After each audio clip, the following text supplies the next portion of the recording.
Hello and welcome to Agents of Nonprofit. My name is Alexander Lapa, and I'm here to talk to everyday superheroes helping nonprofits using technology. Today I'm joined by Amy Eisenstein. Amy, welcome to the show. Thank you so much for having me.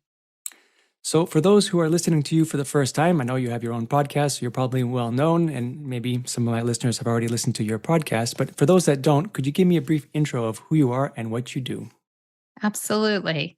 Well, like you said, my name is Amy Eisenstein. I'm CEO and co-founder of the Capital Campaign Toolkit, and we are a support system for nonprofit leaders running capital campaigns.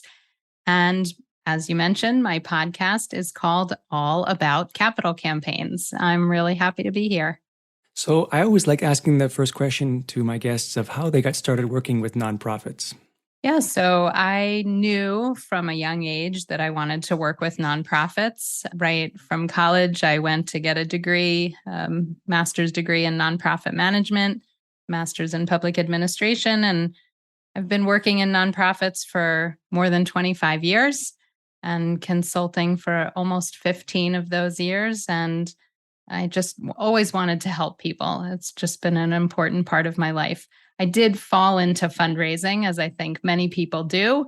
I just have found that that is the number one way that you can help nonprofits, because that's what makes the engines turn. And it's been a wonderful career for me.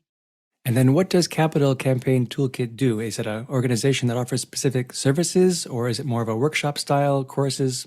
Not really courses. We are a capital campaign support system, and that means that we have campaign experts that advise and guide nonprofit leaders through a campaign. We have a portal of online tools, hence the name Capital Campaign Toolkit, with all the tools and resources, but our team of experts help nonprofits go through the tools and the steps in the system so that they can run effective and efficient campaigns. I have to ask the question, what is the difference between a capital campaign and a fundraising campaign? Is like one a subset of another, or are they distinct? Yeah, it's a good question. So nonprofits do lots of different types of fundraising, and all nonprofits probably have annual fund campaigns, meaning they're day-to-day fundraising that they do to run their ongoing programs and services. And lots of things fall into that category. Events, grant writing, direct mail, major gift solicitations are all part of an annual fundraising program. A capital campaign, on the other hand, is something that they do once in a while. It's a multi-year campaign that serves long-term needs and boosts the organization to the next level of programs or services. So often a building's involved in a capital campaign, although certainly not always. They do an expansion of their programs and services, or startups. They might be funding technology. It's long-term needs that they go to their supporters for once every 10 or even 20 years to make a special, huge one-time gift for long-term needs, as I said, to really catapult the organization to the next level of service. Is there a way to quantify it, how much bigger it is? Is it like a 10x or a 100x? Is there any kind of limits to a regular fundraising campaign versus these capital campaigns? I wish there was a simple answer to that question.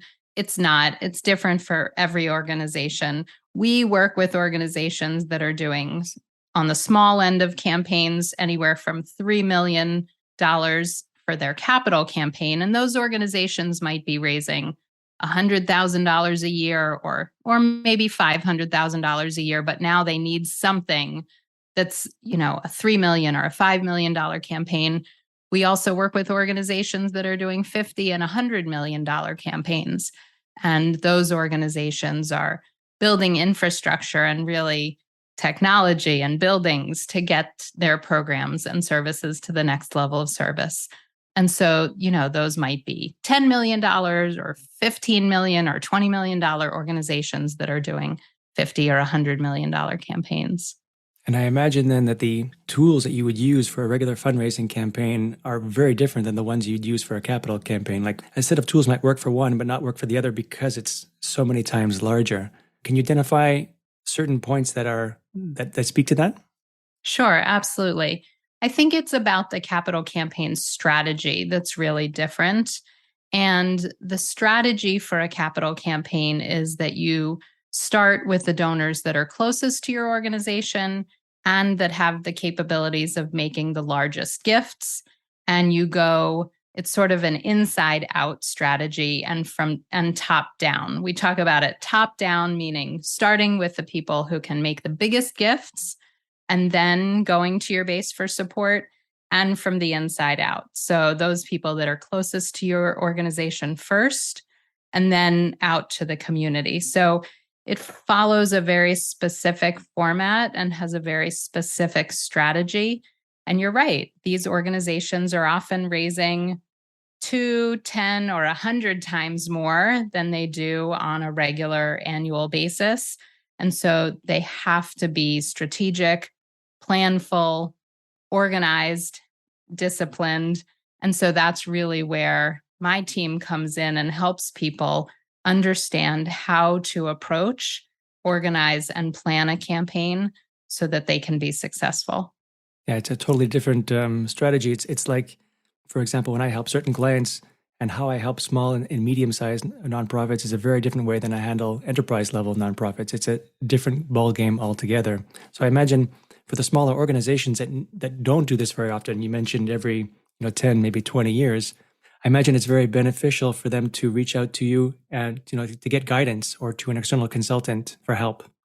I think the reason that it's so important for organizations of all sizes to use capital campaign consultants is because, for the most part, internal people at nonprofits, board members, staff members, executive directors, development directors, don't have experience on multiple campaigns from start to finish.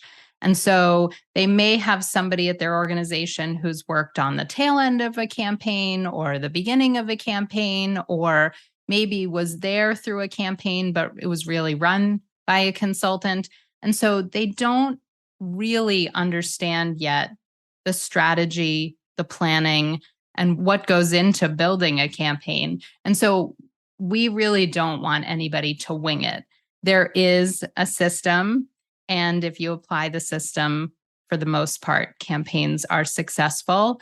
And it's organizations that I see that are trying to wing it or make it up as they go that really get into trouble. Is there ever a scenario where you would recommend not using a consultant? Like to me, it sounds like an obvious choice because it's not so frequent, because the scale is so much greater.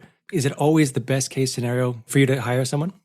Look, there are definitely organizations that have people who are extremely experienced in fundraising and have been through multiple campaigns. If you have somebody on your team who has been through 3, 4, 5 campaigns, you may not decide to use outside help, and that's fine. But those are few and far between. And, what really makes me nervous is when an organization says, well, even though we only raise, $1 million a year and now we're trying to raise $10 million, we think we can do it with no additional support or resources. And, I just think they're being, to use a cliche, penny wise, pound foolish. And the problem is they don't know they're being pound foolish until maybe a third of the way in when they get stuck. And it's hard to go back and start the planning over once you're kind of in the middle of it. So, I understand it's a difficult decision for lots of boards and executive directors. But to me, if you're doing a big campaign and you've never raised that kind of money before, it's important to have outside expertise, especially through the planning of it. I imagine as well that the external consultant would have lots of experience doing this kind of work repeatedly. Like it's something that's probably their bread and butter. It's just, another, not a cookie cutter scenario, but it's at least something they have a lot of experience with. They've seen, they have the scars, they have the wounds, the battle scars. And then, coming in, they know it gets plug and play, right? They're able to tell you what you should consider, what you don't need to consider, all these different factors. So when a organization is looking to hire a campaign consultant, what would you say are some of the factors that they should look for, things that they should look for or things that they should avoid in a consultant? Right. Well, definitely campaign experience. I mean, that is what you're hiring. So hopefully the person that you decide to work with has worked on at least 5 campaigns before, but 10 or more is better.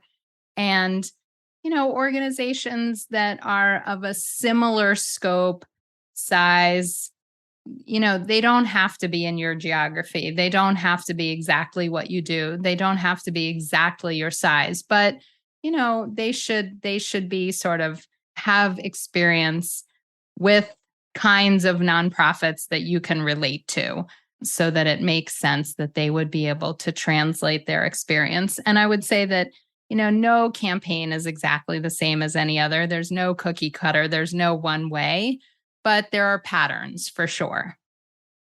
When I was listening to one of your older podcasts talking about this particular topic, I was really surprised, and happily surprised, I should say, that you find it would be important that this consultant not have an hourly rate. Can you speak a bit more about why that is? Yeah. So when I first got into consulting, I studied consultants, read consulting books to figure out how I was going to approach consulting. And I read a lot of literature on why it's bad to charge an hourly rate for both sides, for both the consultant and the client. And really, what you want to do is have one rate, either a monthly fee or a project fee, and an established expectation for what you're getting in return. And quite frankly, from the client's perspective, I don't care whether the consultant can do it in 15 minutes or it takes them 10 hours. I want the end result and what they've promised to deliver.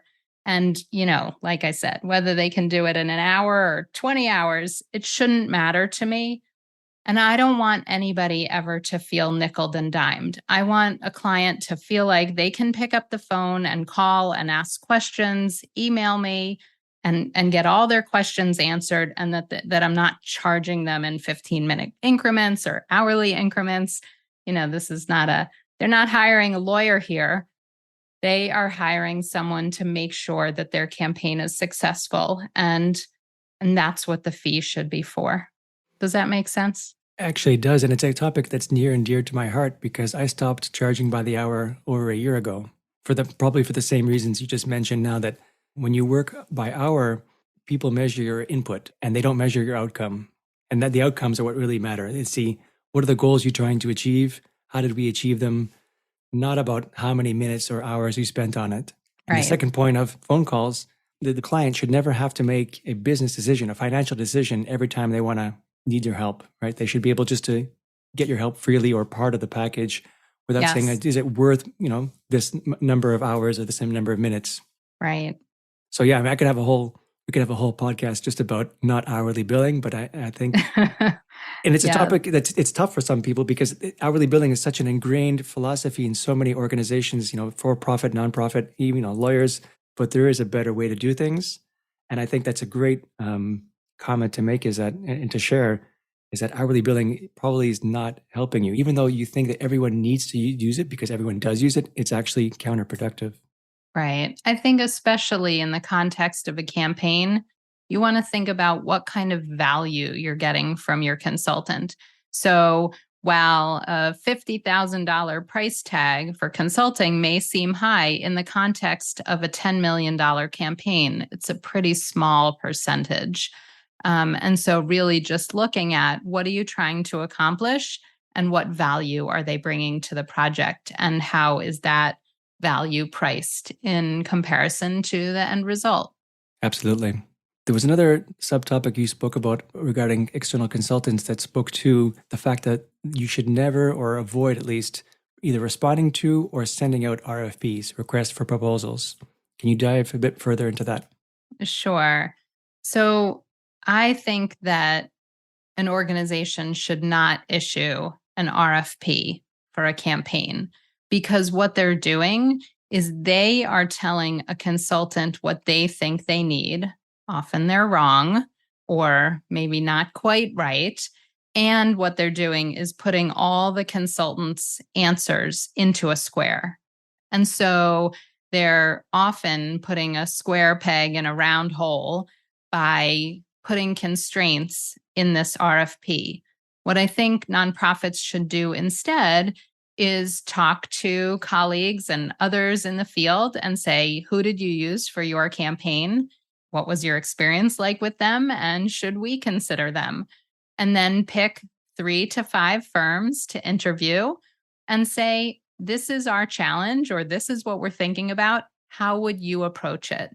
So don't put the consultants in a box and don't tell them what you need. That's their job, the consultant's job, to figure out how they would help you.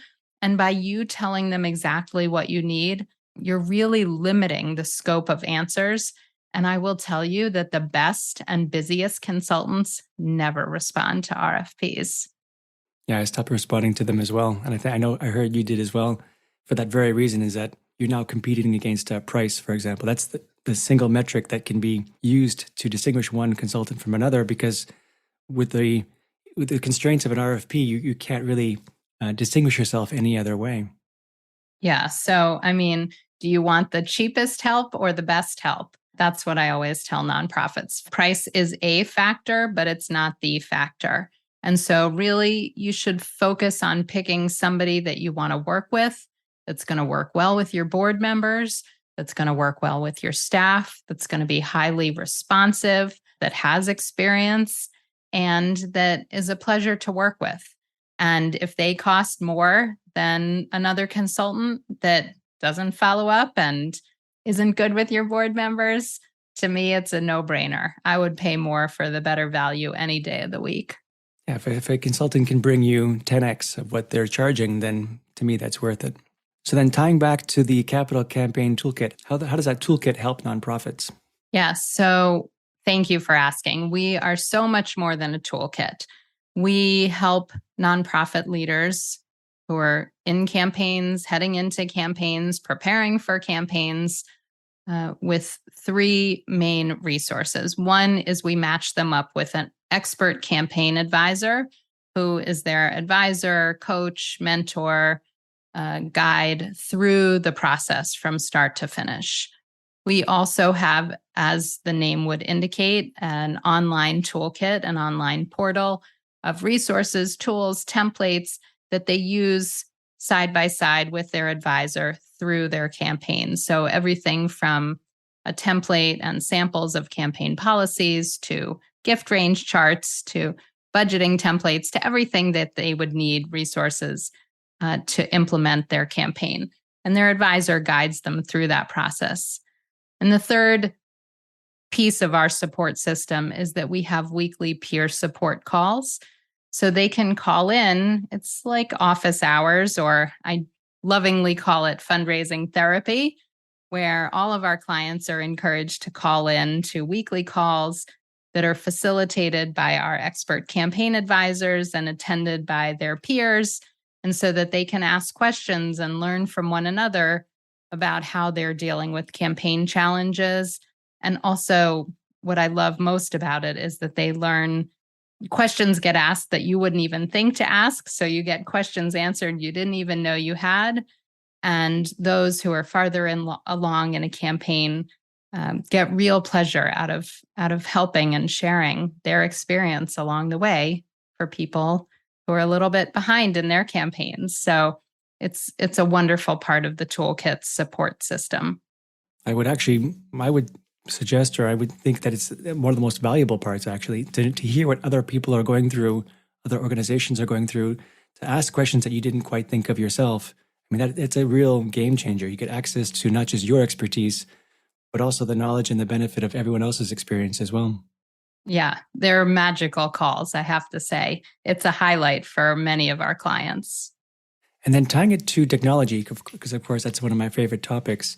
Are there any kind of technology considerations that you either add to the toolkit or part of the process, or ways that you can help nonprofits? Yeah, so I have to say, one of the things that I'm most proud about the Capital Campaign Toolkit for is that we are the first and the only that I know of fully remote and virtual campaign consulting firm. It is not because of COVID, but we were remote and virtual working with our clients way prior to COVID. It's because it's effective and efficient and affordable. And so we really believe in leveraging technology, whether it's basic technology like Zoom or more advanced technology like donor CRMs that organizations are using to communicate with donors and to interact with one another. Like I said, we have the online portal of tools, and that's some basic technology, but honestly, I don't think it's something that any other campaign consulting firm that I know of offers at this time. So they can just log in from any device at any time and access any tool they need. And that's from the perspective of you offering the services to nonprofits. Are there any technologies that you recommend that the nonprofit themselves work with in order to be able to manage this capital campaign? Yeah, so there's so many products on the market. There are endless CRMs, as you are well aware. So what we emphasize is that an organization needs to be able to easily and effectively input data and, of course, get the data out so that they are aware of who their donors are, who their biggest donors are, their repeat donors, who's lapsing, all the things that technology brings to them.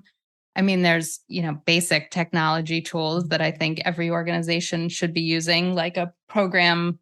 I don't know what the word is, something like as simple as Slack to communicate, or Trello to plan out your project. There's endless examples that we could give of, everyday technology that are making our lives more effective and efficient. Is there any kind of qualification process that you go through before helping with a nonprofit? Is there any feasibility studies? Because I understand you do take a different approach for feasibility studies.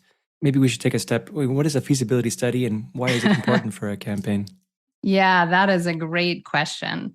So a feasibility study, it was probably misnamed back in the day. It's a little bit confusing to lots of organizational leaders in that they believe that a feasibility study tells them whether or not their campaign is possible, it's feasible. It probably should have been named a campaign planning study or a campaign readiness study. And so, but a feasibility study, as it's known in the sector, is something that tests your specific plan and your goal with your key donors and community leaders prior to officially deciding to go into a campaign. But really, what it's doing is helping you prepare for a campaign.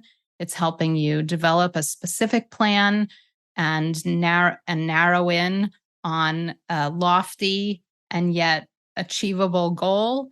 And it's also, if done well, drawing in your closest supporters and engaging the leaders in your community. So to me, we definitely recommend organizations do a feasibility study. 99% of the time. On the rare occasion an organization has really strong relationships with their donors and has a really strong sense because they already have a very robust major gift program. So on occasion, organizations maybe can skip a feasibility study, but the vast majority of organizations, we feel, should do one. It really sets up their campaign for success. And so anybody who's worried about a feasibility study telling you that you should not proceed, that rarely happens. What it does is tells you how to proceed. And there's a really important distinction there. And so if you have board members or even an executive director who wants to skip over the feasibility study, I would say don't. Very often when organizations come to us in the middle of a campaign and they're stuck or their campaign is stalled, it's primarily because they haven't planned well and they haven't done a feasibility study. So that's the beginning, a long-winded answer to your question, but I think you also asked about, we do have a different process. Would it be okay if I talked about how we do feasibility studies? That was actually my next question, because I understand that you do have a different approach. So I'm curious to know about your particular approach. Yeah, so the traditional approach most consultants do is that the consultants, an outsider, goes and talks to a nonprofit's biggest donors and community leaders about the campaign.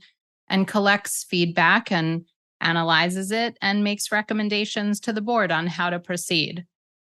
We find that approach, although almost everybody on my team has been involved in that approach for years or decades, because like I said, that is the traditional approach. We've developed a different method and what we believe is a better way. And that is that we train you, the nonprofit leaders, executive directors, board chairs, development directors, to go out and interview your own donors. We walk with you through every step of the process and help you collect the data and analyze the results together, co-author the recommendations and co-present them to your board. But we think that this system, this method of you interviewing your own donors has so many benefits, including that you're building relationships with your biggest potential donors before you have to go out and ask them for a gift. And the process is completely clear and transparent.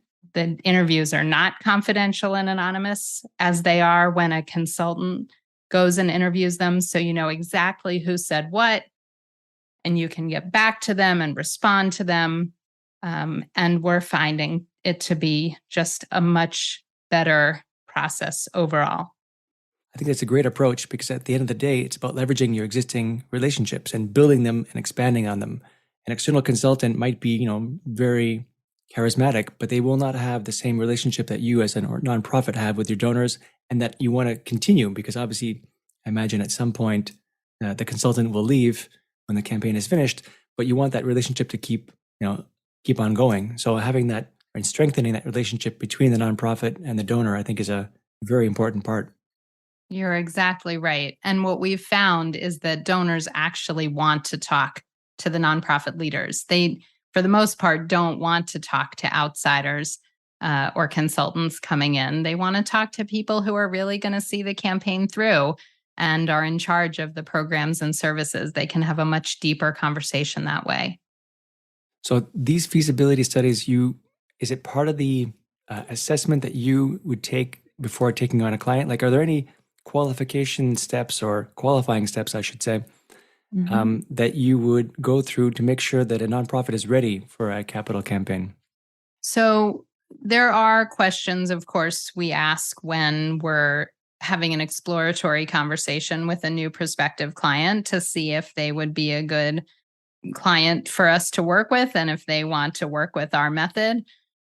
But most organizations that are approaching a capital campaign consultant, it's not like they woke up one day and decided they wanted to have a campaign. They've been thinking about it for months or years often.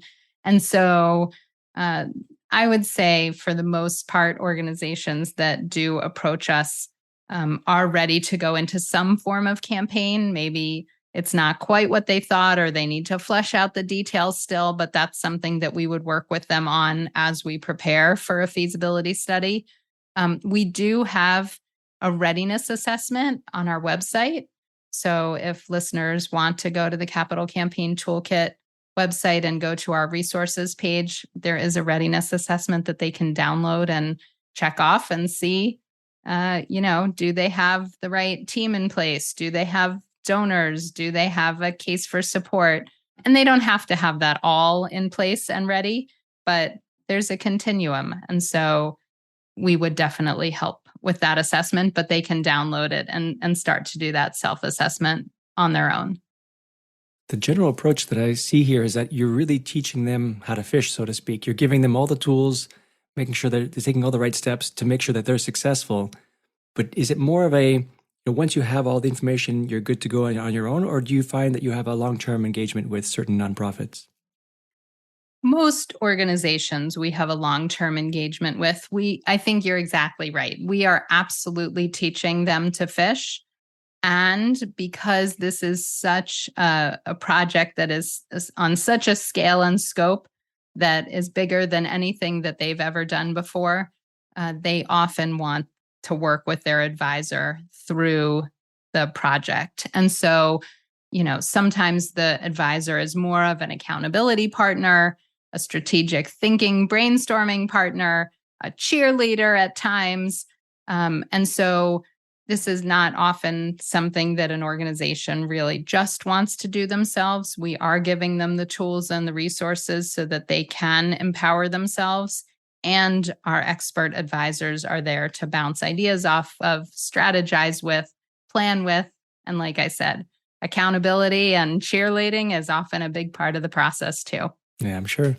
So what's in the future for Capital Campaign Toolkit? Where would you like to see the organization in a few years from now? Well, we are growing every year. It's super exciting because only 3.5 years ago, we rolled out these guided feasibility studies, as we called them, where one of our team members guides you through the process. We launched that just 3.5 years ago, and more and more organizations every year work on them with us. And we're excited to see this really new approach to feasibility studies catching on in a big way. We're really pleased to see organizations all over the country and, in fact, all over the world wanting to partner with the toolkit and our remote model of campaign advising, and the peer support community, as we discussed, is such an integral part of the process. So we're just looking forward to helping more and more nonprofits lead really successful campaigns. I imagine that because everything is online, there's no real geographic boundaries. You could serve a nonprofit anywhere in the world.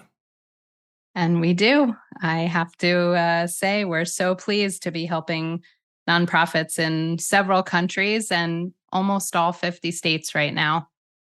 Awesome.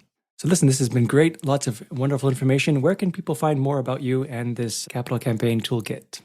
Yeah, I would say the best place to start is right on our website, capitalcampaigntoolkit.com. And of course, if you love to listen to podcasts, we are all about capital campaigns on your favorite podcasting app. Amy, thank you so much for joining me today. Thank you so much for having me. All right, folks, that's it for today. I'm Alexander Lapa, and I hope you join me again next time for Agents of Nonprofit.